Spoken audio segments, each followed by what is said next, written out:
YCP Kanigiri నియోజకవర్గ incharge Daddala Narayana Yadav 2029 ఎన్నికల్లో YS Jaganmohan రెడ్డిని మళ్లీ ముఖ్యమంత్రిగా చేయాలని పిలుపునిచ్చారు. హనుమంతునిపాడు మండలం మంగమ్మపల్లె గ్రామంలో జరిగిన శ్రీ మంగమ్మ తల్లి సమేత గరటయ్య స్వామివార్ల తిరునాళ్ల మహోత్సవంలో పాల్గొన్న ఆయన కూటమి ప్రభుత్వం సూపర్ 6 హామీల అమలులో పూర్తిగా విఫలమైందని విమర్శించారు. జగనన్న హయాంలో నవరత్నాల ద్వారా ప్రజలకు సంక్షేమం అందిస్తుందని గుర్తు చేస్తూ స్థానిక సంస్థల ఎన్నికల నుంచి 2029 సాధారణ ఎన్నికల వరకు పార్టీ శ్రేణులు సమిష్టిగా కృషి చేసి దద్దాల నారాయణను ఎమ్మెల్యేగా జగనన్నను సీఎంగా గెలిపించాలని నాయకులు పిలుపునిచ్చారు. ఎన్నో అబద్ధాలు చెప్పడంతో 2019 నుంచి 2024 వరకు 2 సంవత్సరాల కరోనా కాలం పోయినప్పటికీ 3 సంవత్సరాల్లో జగనన్న చెప్పినవి చెప్పనివి కూడా ఎన్నో సంక్షేమ పథకాలను అభివృద్ధి కార్యక్రమాలు చేసినటువంటి నాయకుడు ఈ దేశంలో ఒకే ఒక్క నాయకుడు జగన్మోహన్ రెడ్డి గారు.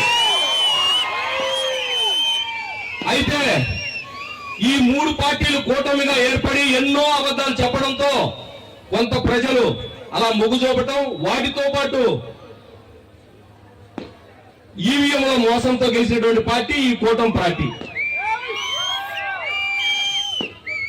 ఎప్పటికీ నేను చిన్నప్పటి నుంచి కూడా మన ఈ మండలం వైఎస్ఆర్ కాంగ్రెస్ పార్టీ మండలం. అయితే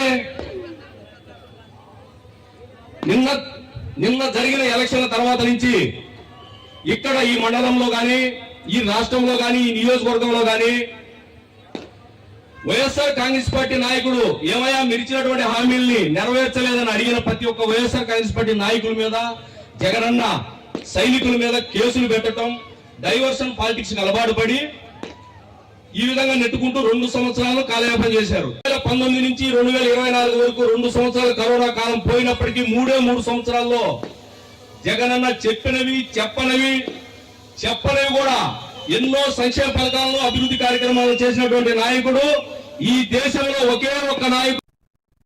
ప్రకాశం జిల్లా సింగరాయకొండలో 6వ